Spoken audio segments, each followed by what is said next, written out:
they're in trouble for as long as he's out, of course. This is a LeBron James who, he has more talent around him a lot of times than in Cleveland last year, where I do this system, Ryan. I go 5 stars is an MVP candidate, caliber player. Yep. 4 is an all-star, 3 is a starter, 2 is a rotation piece, 1 is a replacement player. Ryan, replacement player. Okay. That's where we're going. We're going already? I know. Well, I'm just saying. So I played great minutes in the NBA, Max Kellerman. Ryan and I go way back. Ryan and I go way back.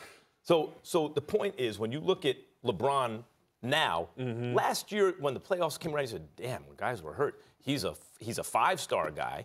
Kevin Love is a 4-star-ish guy. They don't even have another 3 on the team. Bunch of 2.5s, 2s, 2.5. You look around now, you go, okay, LeBron, you got 3s. I see a lot of 3s. I see a lot of NBA starters around you. That's good. You have some depth there, but not a single 4.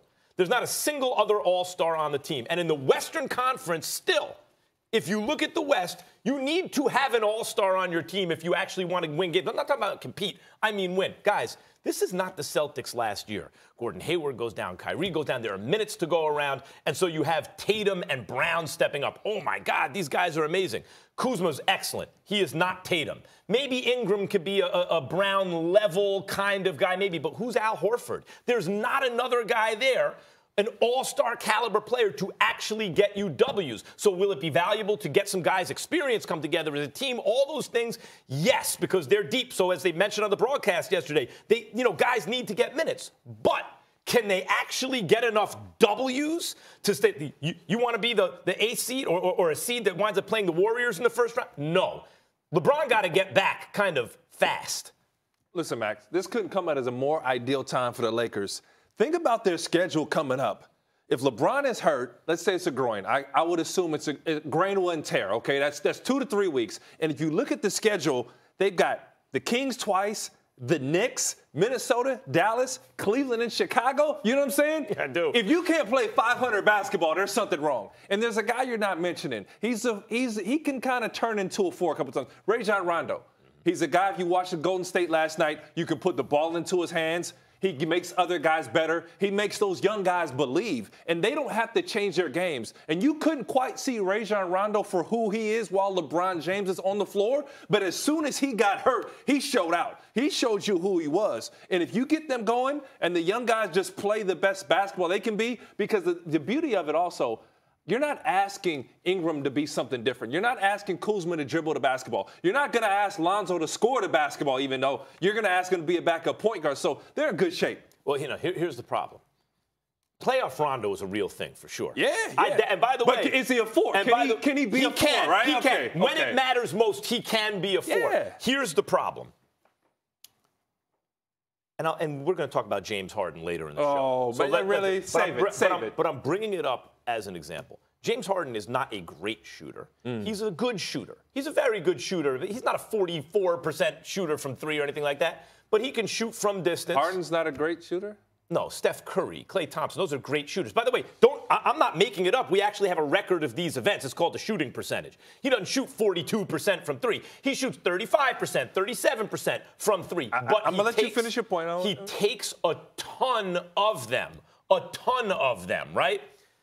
Contested ones, too.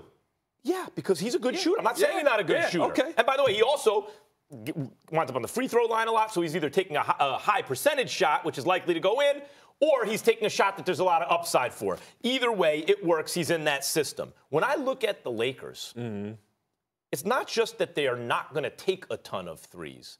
The reason that they won't is they're not going to hit them enough. You take LeBron out, who's actually developed into a great long-distance three-point shooter, right? And from certain spots on the floor can be good, even if it's not a pure shot. Rondo shoots much better than he did. He's not a three-point shooter. For true. Lonzo Ball is not a three-point shooter. No. Brandon Ingram is not a three-point shooter. I just mentioned guys who are going to get minutes in your rotation, like heavy minutes. These are some of the guys, certainly in Lonzo. You want Rondo to lead you in LeBron's absence. Lonzo and Ingram, you want to develop, and they're going to really be a part of your success if you have any.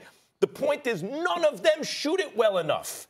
None of them. And you're in a league now that understands you got to put up a lot of them and you got to make a lot of them. The Lakers are not in that position, not at the moment. Look, Max, if there's one thing you got to realize in today's NBA, everybody ain't Golden State. Everybody's not going to be firing up contested threes. They had the 3 best shooters in the NBA on that one team. And the one thing, Magic, I'm going to give him hats off because he realized, hey, we can't try to beat Golden State, but we can be the best Lakers that we can be, and we can play at a tempo that beats Golden State. And you saw that happen without LeBron last night. You have guys who are capable, and what you want, if you're the Lakers, is playmakers. Rondo can go create a shot for himself or others, potentially. Lonzo can do that. Obviously, he has to be better at finishing on the rim, and we've seen Ingram improve. If they attack downhill and move the basketball around the horn, they have an opportunity to be successful. But the thing that the Lakers were missing that was irritating me earlier in the season, what they started doing when they started succeeding, they start hustling. They got 50-50 balls. They blocked shots. They communicated. Everything settled down. Obviously, we attribute Tyson Chandler to that, but those young guys are playing better basketball. KCP takes some wild shots. Last night, he played within himself. Get in the lane, knock down a little floater, run the lane, knock down your open three-point shot. If those guys play within themselves, they're going to be okay. But I say that, and I bring up Rondo because Rondo's a guy, Max, that will actually allow them to be themselves. I don't need KCP to be a ball handler if Rondo's on the floor. See what you're doing? You're right. I love the idea because at first when they started making these acquisitions after LeBron, you go, wait, where are the shooters? Are you kidding? And then when they started explaining, no, we're zigging when everyone else is zagging. Everyone always wants, you know, the usage rate for LeBron is so high, the ball's always in his hands, it's just him and a bunch of shooters. We're going to have other guys who can make plays.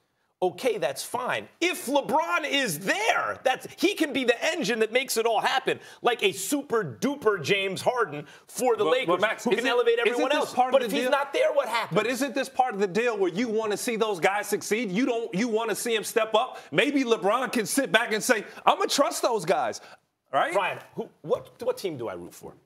I sold my Knicks out a long time ago. You sold your Knicks out for the Lakers. You did. I didn't believe it, but you did. I am a Lakers fan. Of course I want it to work.